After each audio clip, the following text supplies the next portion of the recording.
Olá pessoal, tudo bem? Eu sou o professor Canelas, eu sou professor e coordenador da disciplina de Anatomia de Cabeça e Pescoço, aqui da Universidade de Brasília, do curso de Odontologia. E na videoaula de hoje a gente vai falar um pouquinho sobre a órbita, né? Essa cavidade tão importante do viscerocrânio. A gente vai revisar os principais acidentes anatômicos dela e falar algumas correlações clínicas importantes aí para o dia a dia do cirurgião dentista e também para aqueles que trabalham especificamente na área da cirurgia. Então, pessoal, a gente separou aqui basicamente um biomodelo e duas peças. Tá? Essa aqui é a cavidade orbitária. A gente vai observar que o rebordo orbitário ele é basicamente um quadrilátero. Então, você vai ter o rebordo superior, a parte medial, lateral e inferior. Tá? Então, essa parte do rebordo ela é basicamente quadrangular, sendo que existe uma leve predominância da largura com relação à altura.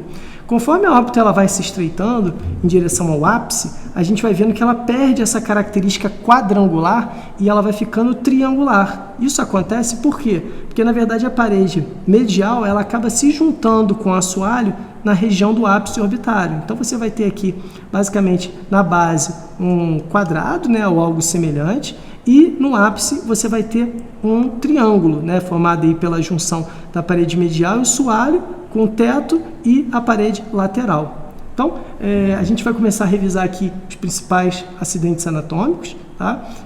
Vamos começar primeiro identificando as partes de cada uma dessas faces que eu falei. Então, no teto, o teto ele é basicamente formado aqui pelo osso frontal, tá? Que é um osso do neurocrânio. Então, todo esse osso você vai ter uma face orbitária do osso frontal, aqui compondo o teto dele, né? E indo mais para posterior, a gente vai ver o esfenoide. O esfenoide, principalmente aqui representado pela asa menor, você vai ver o ápice orbitário.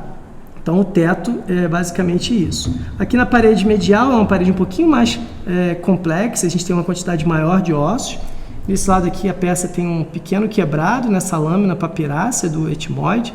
É bem comum a gente ver peças com esse tipo de problema, né, visto a fragilidade que é, um osso bem fino, bem papiráceo, e acaba que com o passar dos anos ocorre um desgaste aqui de uso da peça.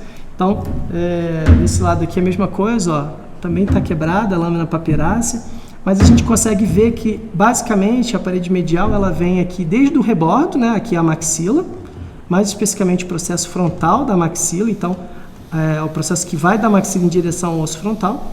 Depois nós teríamos o osso lacrimal, que aqui também está com um pouco danificado, né? Esse biomodelo modelo aqui de uma forma representativa, ó, a gente veria assim. Então, ó, o processo frontal da maxila, né? O lacrimal, que estaria aqui, e aí depois do lacrimal seria o etimoide, tá? Então, a gente vê aqui na parede medial, ó, lacrimal, etimoide, e lá atrás aí já seria o esfenoide, o corpo do esfenoide, tá? Então, a parede, o assoalho, que é predominantemente formado pela maxila, e aqui esse osso é muito importante porque também, assim como a parede medial, ele é um osso bem papiráceo, bem fino, e é frequentemente lesado em traumas oculares. Então, a estrutura que está logo abaixo da órbita é o seio maxilar, né? Então, esse osso fino e papiráceo, ele pode eventualmente fraturar e criar aqui uma herniação da gordura da órbita para dentro do seio maxilar. Tá? Então, o soalho é predominantemente formado pela maxila, mas lá na porção final dele a gente tem um pequeno triângulo que é onde forma a porção orbitária do osso palatino. Essa peça aqui também tem um pequeno quebradinho, mas seria esse pequeno triângulo aqui na região posterior. Então, é o processo orbital do osso palatino. Basicamente, o assoalho, a gente vai ter o zigoma, maxila e esse processo orbital do osso palatino. Tá?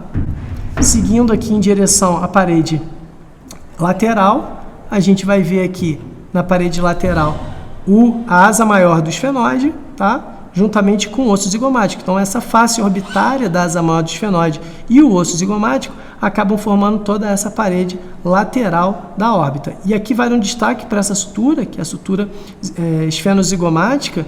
Essa sutura ela é muito importante, principalmente no trauma de face, durante o tratamento, o realinhamento desse osso em função do alinhamento dessa junção entre o esfenoide e o zigomático.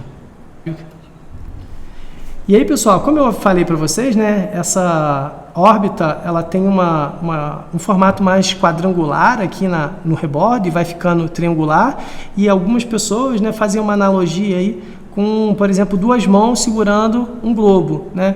Então, essa região posterior, tanto a lateral quanto a medial, são duas áreas muito importantes para o posicionamento anteroposterior do globo ocular, tá?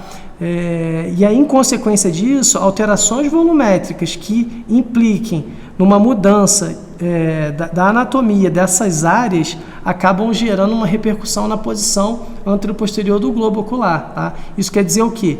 Por exemplo, num trauma que você tenha, por exemplo, uma fratura aí dessa parede medial da órbita, nessa região próxima do ápice, você pode acabar tendo uma modificação no posicionamento do globo ocular que vai gerar, por exemplo, uma enoftalmia. Tá? Então, para muitas pessoas, essa região posterior medial ela é considerada uma área-chave para a reconstrução orbitária. Tá? E isso é muito em função desse suporte posterior que o globo ocular recebe nessa anatomia triangular da órbita. Pessoal, vamos começar a ver aqui alguns acidentes anatômicos importantes da órbita.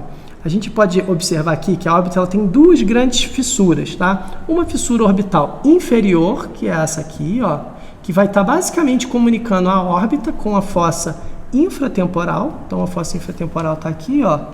Então a fissura orbital inferior, ela vai acabar conectando a fossa infratemporal com a órbita. E nós temos a fissura orbital superior, que é essa aqui, localizada lá no ápice orbitário. Essa fissura orbital superior, ela vai comunicar a cavidade orbitária com a fossa craniana média. Então é aqui por onde o nervo oftálmico e outros nervos cranianos importantes acabam passando para deixar o crânio e ir em direção ao viscerocrânio, mais precisamente em direção à órbita. Então, basicamente tem duas grandes fissuras. Vale um outro destaque também, a região entre ambas as fissuras, essa região ela também é considerada uma área de fragilidade, né? Então é um ponto que frequentemente pode também, no trauma, ser deslocado ou fraturado mesmo, né?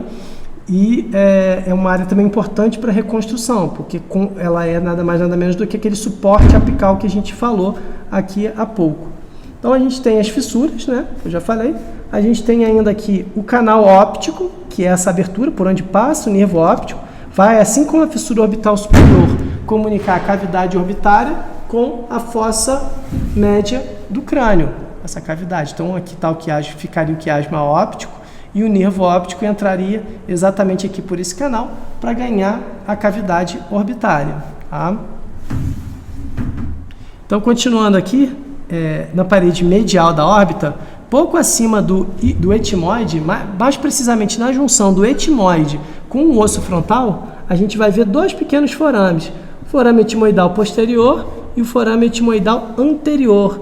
Esses forames eles vão basicamente comunicar a cavidade orbitária com as células etimoidais que estão dentro do labirinto etimoidal. E aí, num posterior momento, vai dar passagem para a cavidade nasal. Então, é uma área de passagem entre a órbita e a cavidade nasal através do labirinto etimoidal.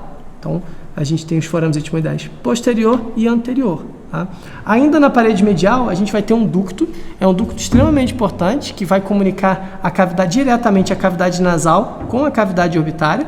É o ducto nasolacrimal. Tá? A gente pode observar aqui em algumas peças anatômicas, por exemplo, essa peça aqui, ó, aqui é o ducto, a passagem do ducto. Então, ele vai passar o ducto nasolacrimal, que é nada mais nada menos por onde a lágrima escorre e drena do saco lacrimal. Então, ó, talvez nessa peça anatômica aqui, essa aqui está um pouco melhor, ó, mas seria basicamente aqui, a passagem do canal nasolacrimal. Tá? Aqui no soalho, a gente observa aqui uma estrutura anatômica importante também, é um forame por onde se abre o canal infraorbitário. Então, no soalho da órbita a gente já observa um sulco, né, que é o sulco infraorbitário. Esse sulco se fecha em canal e, por fim, ele acaba se abrindo nesse forame, por onde vai passar aí os ramos terminais da divisão maxilar do nervo trigêmeo, né, o nervo infraorbitário, que vai levar ramos para a asa do nariz, para o lábio superior e para a pálpebra inferior. E assim como a gente tem o forame infraorbitário, a gente vai ter o forame supraorbitário, tá? Sendo que em alguns casos esse forame ele pode dar lugar a uma incisura, né? Se ele tiver o osso completando a parte inferior, então se formou um forame. Então, por exemplo, nesse biomodelo a gente teria o forame supraorbitário, mas nessa peça anatômica aqui, por exemplo, a gente teria só uma incisura, tá? Que seria essa depressão aqui, incisura supraorbitária. Então, forame infraorbitário, forame ou incisura supraorbitária. O infraorbitário dificilmente vai ser uma incisura, porque em algum momento esse canal acaba se fechando, né? Esse sulco acaba virando o canal, e quando ele exterioriza aqui, ele exterioriza alguns milímetros abaixo da margem infraorbitária e acaba formando um forame, que é o forame infraorbitário, tá? Então, gente, para finalizar aqui, a gente vai olhar essa órbita de baixo, né? A gente vai visualizar aqui o teto da órbita. Então, o teto da órbita tem duas estruturas importantes, uma lateral e a outra medial, tá? Lateralmente você vai ter uma grande depressão aqui, que é uma pequena, na verdade, cavidade, onde se aloja a glândula lacrimal. Então essa aqui é a fossa para a glândula lacrimal. É essa pequena depressão que está localizada no teto da órbita, principalmente na porção lateral dele, tá? Já na porção medial, próxima aqui à parede medial e subindo em direção ao teto, você vai ter uma pequena fóvea, que é uma depressão onde se insere a tróclea, um tendão, uma estrutura ligamentar que vai servir de alça para o músculo oblíquo superior. Então, na tróclea se insere essa alça tendinosa e ela está localizada bem aqui na pequena fóvea troclear, que é uma pequena depressão. Ela é mais fácil de sentir a palpação, né? Mas é uma pequena depressão aqui na parede medial em direção ao teto, onde se insere essa estrutura ligamentar para dar suporte para o músculo oblíquo superior, tá? Então são duas fossas semelhantes em nome, mas totalmente diferentes. Uma é a fossa lacrimal, que aloja a glândula, e a outra é uma inserção muscular, e ela é menor em dimensão, por isso recebe o nome de fóvea, tá? Bom, pessoal, então é isso. Nessa videoaula a gente revisou os principais acidentes anatômicos da órbita. É muito importante a gente ter esse conhecimento, porque à frente, quando a gente entrar nos módulos de neuroanatomia, geologia, a gente vai entender como que o trajeto dessas estruturas acontece. Então é preciso que a gente saiba localizar esses acidentes e entender a relação deles, principalmente da órbita, com outras cavidades do neuro e do viscerocrânio. Então é isso. Não esqueçam de compartilhar, deixem suas dúvidas e nos vemos no próximo vídeo. Um abraço, até lá!